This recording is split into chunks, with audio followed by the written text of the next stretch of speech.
Venice there is a street, the Via del Fiore, the Street of the Flowers. There stood a small house, set apart from all the rest by a tiny garden encircled by an iron gate. In this house lived a widow by the name of Maddalena.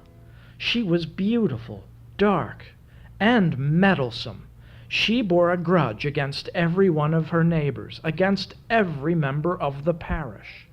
The cause of all this was her only child, a daughter named Rosalba. From her earliest childhood, Rosalba had been given everything of the best, from swaddling robes to christening cups. She spent her childhood in a convent patronized by the daughters of noblemen, though she made no friends among these aristocrats, being as timid and as meek as her mother was forthright and fiery. These young women were from families of great wealth and position. Rosalba faded in their presence, and lost herself in her lessons and her prayers. When at last she returned home, she stood at the window for hours, gazing out at the festivities of Carnevale.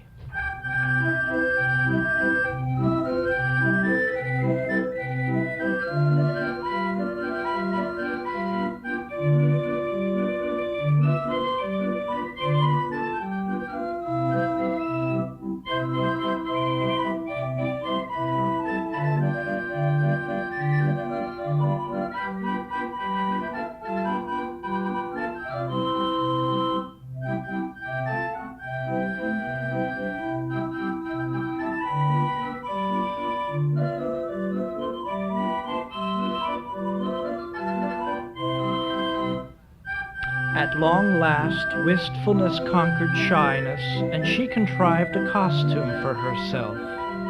A silk gown, a striped petticoat, a white veil such as many girls wore in the street, and a wreath of flowers from her mother's garden.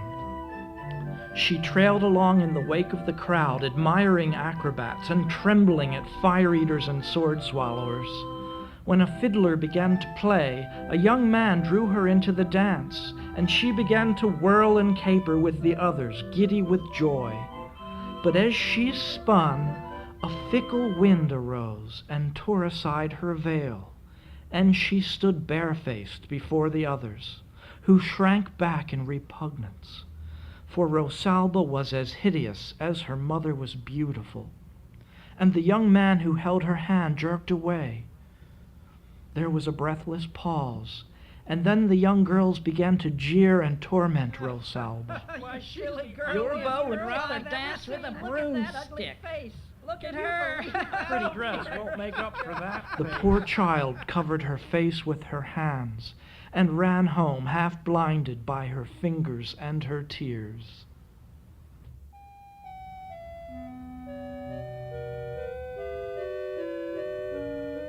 She ran up the stairs to her mother's boudoir and peered into Maddalena's looking-glass. In the convent there had been no mirrors. Now she saw herself, and she sobbed as if her heart would break. And Maddalena, returning home, found her standing before the glass. "Look at me! How is it that you are so pretty and I have not one pleasant feature? Why did you not let me die when I was a babe, since you saw that I was so ugly? I shall never have a lover nor a husband." She touched the flowers of the ruined wreath. "Every petal I touch is a loves me not." And without waiting for her mother's reply, she fled to her own room.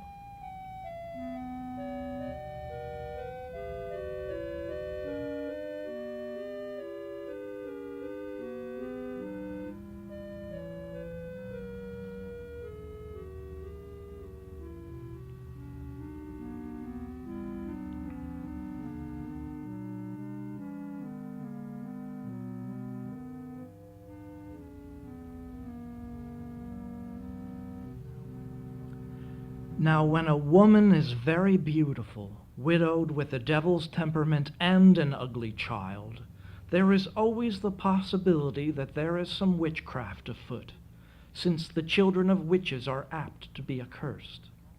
When Madalena saw her daughter grow ill with grief, she was seized with such rage and spite that she resolved to have revenge on all the girls and young men in the parish. She waited until the hour was very late, and the moon was coming out, and she went out into her garden. There she planted a tiny rose bush, which she dusted with witch pepper. Spreading her delicate fingers over the leaves, she murmured, "Enchanted moon, so clear and bright, change this rose bush overnight. Fill the buds with vapors wild, and spread the scent to every child. Make them pay for what they've done, and help my precious little one. For every tear may my rose grow, so she at last will beauty know."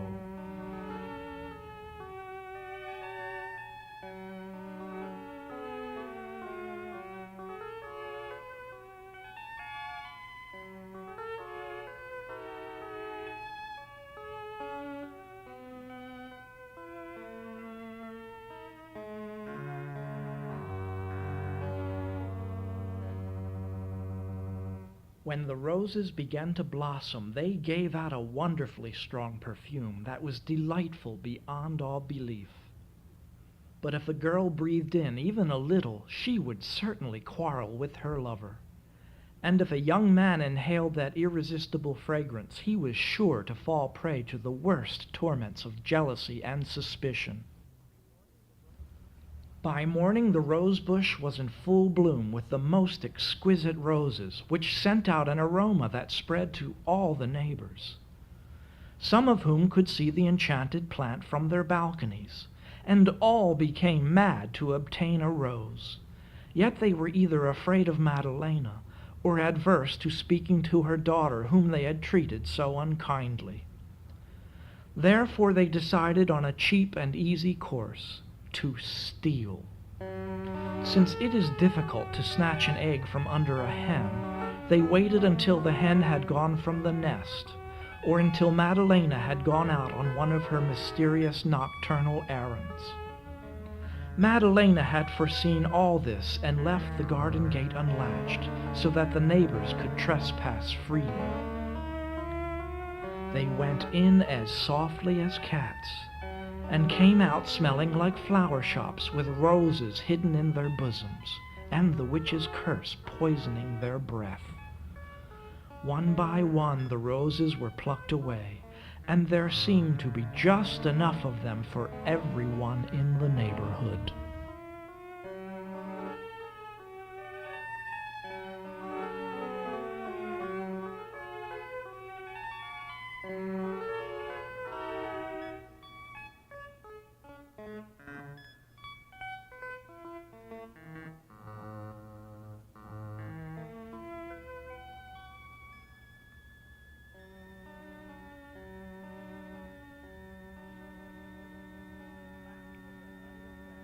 That was a night of dagger drawing.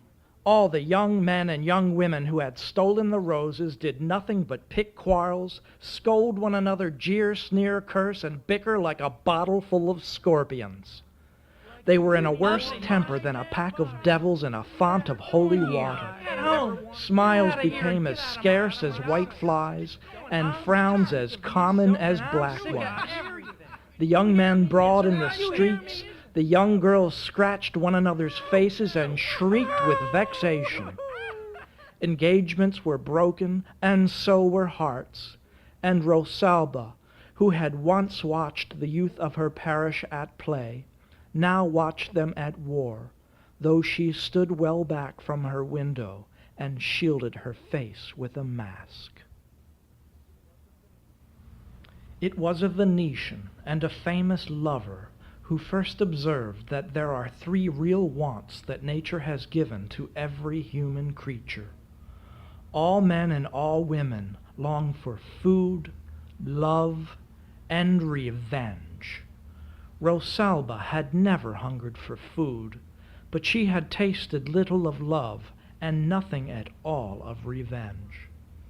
As she stood by her window and watched her tormentors at battle, She sampled that dainty dish, and presently she was satisfied. And by some strange power the next day, many of the young people of the parish came to visit her, drawn by a kindred feeling of misery, eager to confide their troubles to a tender heart. Rosalba listened as they poured out their secrets and bared their wounds, and at last she took out her handkerchief and wiped away their tears. The core of her nature was more loving than vindictive, and she was filled with compassion. She saw that having a lover sometimes meant having a bitter foe, and that an attractive young maiden in the throes of jealousy is little better than a wild beast. She felt wonderfully consoled, and behind her mask she began to smile, and her eyes were luminous with peace. The young girls were grateful for her sympathy, and sought her company as they had never done before. For the first time in the young girl's life she had friends. And now there was another side of the spell at work, for behind the mask she had assumed out of shame, her face grew happier and sweeter. And the season of Carnevale continued, and there came a night when there was to be a great ball in the Piazza San Marco.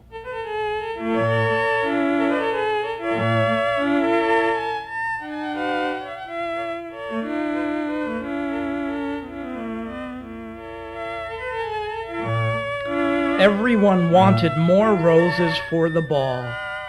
The neighbors stole in one by one and plundered the witch's garden. They pinned the white blossoms to their hats and to the shoulders of their cloaks and carried them in bunches.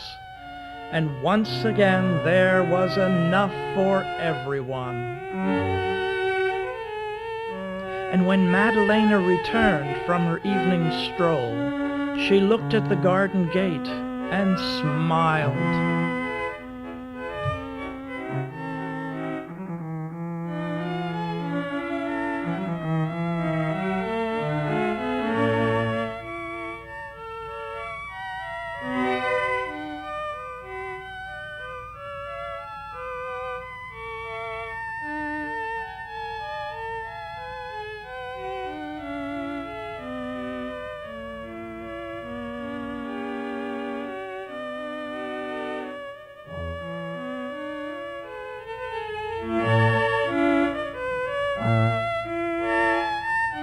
At the ball, the young folk who lived in Madalena's parish quarreled 10 times worse than before, while those from other parishes kept their tempers, tried to enjoy the ball, and wondered what the devil had come over their friends. By the end of the evening, all those wearing the enchanted roses were forced to leave the piazza. Sternly they were told not to attend the next ball unless they could behave like good Venetians. But they cursed the constables of the state just as they cursed one another, and they cursed all the way home. No.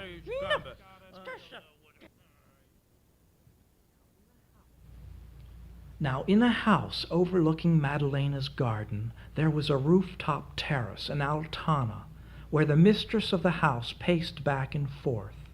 She was confined to her home by the last days of pregnancy, and spent much of her time on the rooftop, seeking the cool air of evening. From the top of her house she observed the young people going into the witch's garden, and she noticed that the marvelous roses never faded. She observed that the roses were worn by all of her neighbors who had become so irritating of late. She had seen their feuding and spatting, and it occurred to her that the roses might be at fault. She knew the fierce and solitary Madalena, and distrusted even the roses from her garden. But just as she was beginning to surmise the truth, her little daughter ran up the stairs to the altana holding a white rose by the stem. Gleefully she presented it to her horrified mother. "See what I have found in the street." The mother reached out to take the rose away, but it was too late. The scent rose to her nostrils. "What is this you bring me, you horrid, sniveling child?" The child replied with curses that ranged all through the letters of the alphabet. The mother pulled the child's hair and slapped her face. The child bit and spat. Even the unborn baby kicked and cursed inside the womb. But in the midst of the quarrel, the child opened her fist to tear her mother's lace, and the rose fell off the rooftop, and the deadly vapors dissipated. As the air cleared, the mother came to herself again. She caressed her child and sent her to bed and set about making a plan. Reluctantly she went out into the streets, greeted her quarrelsome neighbors, and sought to persuade them that they should attend the next ball without the witch's roses. The next evening went as smoothly as water when there is no breeze. All of the people of Madalena's parish danced in the streets and reacquainted themselves with the pleasures of friendship and love.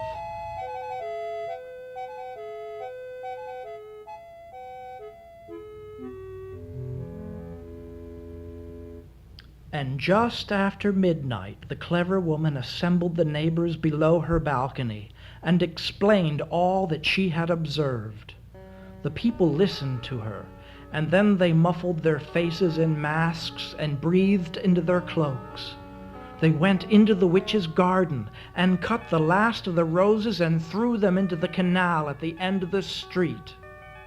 And that night there was no kissing, no embracing in the gondolas of Venice, and several of the boats capsized.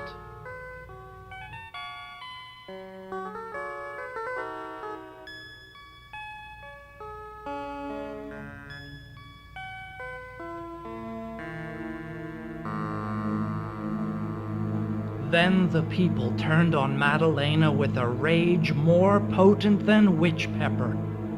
They accused her of sorcery, a grievous charge, punishable by burning in the Piazzetta. But Madalena did not care a snap of her fingers for their charges, and kept inside her little house. In the inner porch of the Doge's palace there is the carved mask of a stone lion with the jaws open. And any wronged citizen of the Republic can place a written complaint in the lion's mouth. The Council of Inquisitors, the dreaded 10, will probe the truth of the accusation. Many had been sentenced to death, death by drowning, long imprisonment, slow torture, and by burning.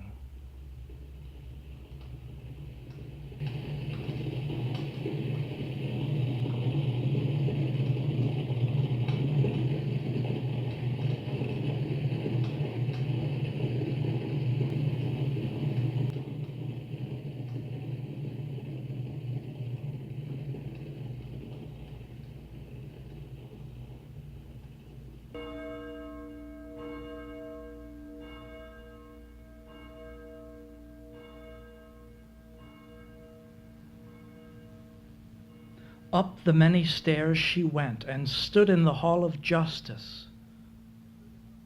There were the 10 in their black robes, old men by decree, passionless, incorruptible. On one side was the angry mob, and on the other was the dark and fiery Madalena.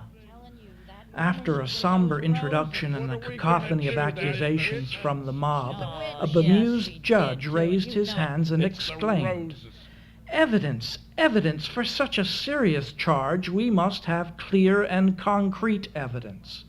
Where are these accursed flowers? We took them to the end of the street and tossed them into the canal. Wouldn't you?" piped up one of the young girls. Yes, we did. "In other words," responded the judge, "the primary evidence is washed away and destroyed by your own hands." The accusers murmured among themselves and then gave testimony as to how they had behaved. They exhibited their black eyes, their bruises, the daggers and swords with which they had fought. but they won no sympathy from the judges. All this is evidence that you are unable to live peaceably together. This is no proof of witchcraft. By your own testimony, these wounds have been inflicted by yourselves upon yourselves. And as the mob continued to mutter, to complain of witchcraft, the exasperated judges asked to see the ugly daughter, because when a child is truly ugly, witchcraft must be suspected. Hesitantly, Rosalba unwrapped her veil, and the onlookers gasped, for she was not ugly at all. She bloomed like a blush rose at dawn. The judges were enchanted by her loveliness, and one young nobleman in particular was ravished by her modest air and eloquent eyes. It is so much easier for a woman to be beautiful once she has been satisfied. Now the judges turned to Madalena. It is clear that your daughter suffers from no taint of witchcraft. Is it your testimony that you also are innocent? Nothing is wrong with these people except their own malice and evil passions. Even if my roses were bewitched, how am I to blame for their violence? I did not sell my roses nor give away a single petal. These neighbors broke into my garden and stole my roses, and very much against my will. And with that she curtsied to the judges, smiled upon the mob, and excused herself.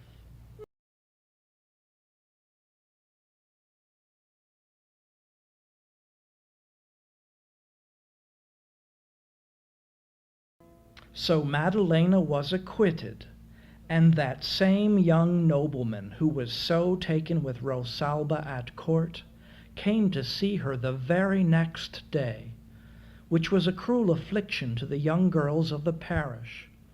And before the next Carnevale, the nobleman's gondola was draped with rich brocades, and Rosalba wore the white gown and pearls of a bride.